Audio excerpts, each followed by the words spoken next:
It's time for a battle between two Thomases. One is a licensed product, the other a cheap imposter. I'll look at the amazing similarities between the two, exposing every angle I can find. Both will compete in a number of dangerous challenges, which will expose alarming facts. Only one will survive the drop test. Who will it be?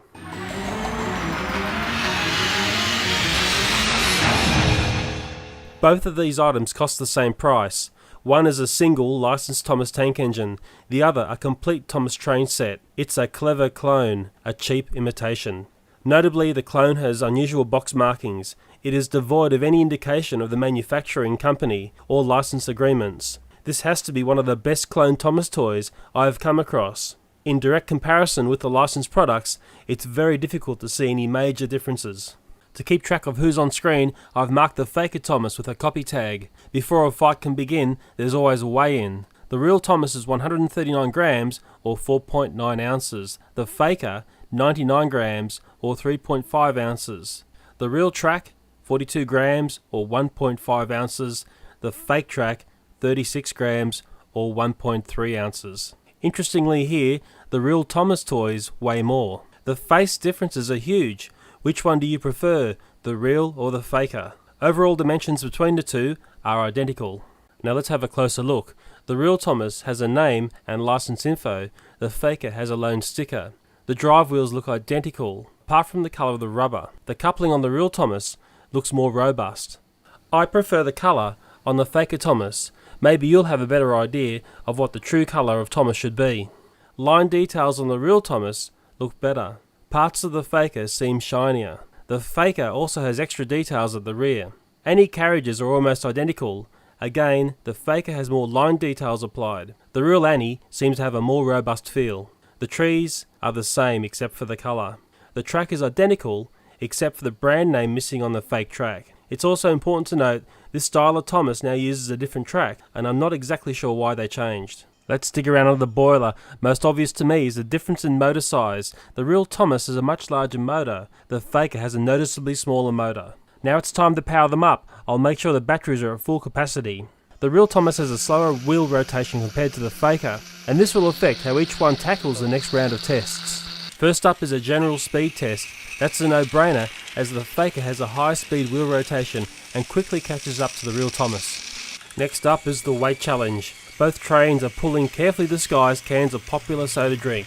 This is a huge weight to pull by these toys. You can clearly hear the mechanical strain in this challenge.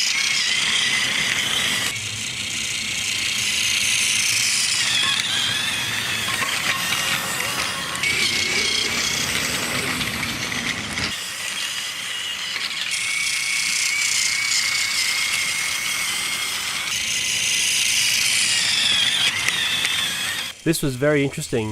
The Faker Thomas struggles to catch up to the real Thomas. It's only on the straights it can make any ground in catching the real Thomas. One big difference between the real Thomas and the copy one is the real one can freewheel quite easily, whereas the copy one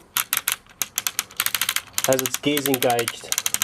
Now for the alpha train test, the head-to-head ram to see who has the grunt to force the opposition off the rails. This was done several times over, and the real Thomas punished the Faker in a showdown that I'll never forget.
Next up is the hill climb. where I gradually decrease the slope of the tracks until one of the trains accepts the gradient. Surprisingly, the Faker did very well in this test and won every challenge. The next test, it's one of my favourites, and it's one where the real Thomas excelled again, once again punishing the Faker and putting it back in its box. I'm just glad I'm not one of the trucks in between these two engines.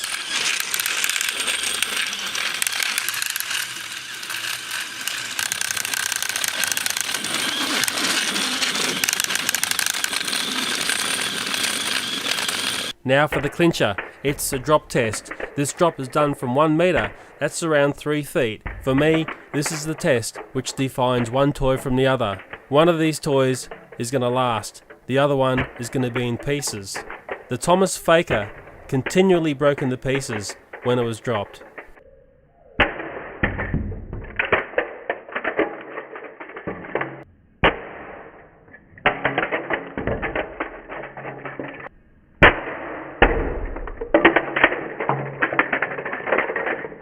After all that punishment, everything still works fine. The only damage I can see is a little bit of paint missing from the buffers. Well, I'll be honest here, I'm feeling generous. How about the tuber with the best rated comment, that's thumbs up, on this video will win the Faker Thomas and the real Thomas. I'll also throw in a few surprises as well. I'll announce the winner of this alongside the winners of the Lego competition. The best way to win is leave a very clever comment and ask your friends to give it the thumbs up. Well, crikeys, we've had a little lesson in consumer affairs and what to look out for when you're shopping. Now it's time for a little bit of fun. Let's roll the fail reel. Thanks very much for watching. Goodbye.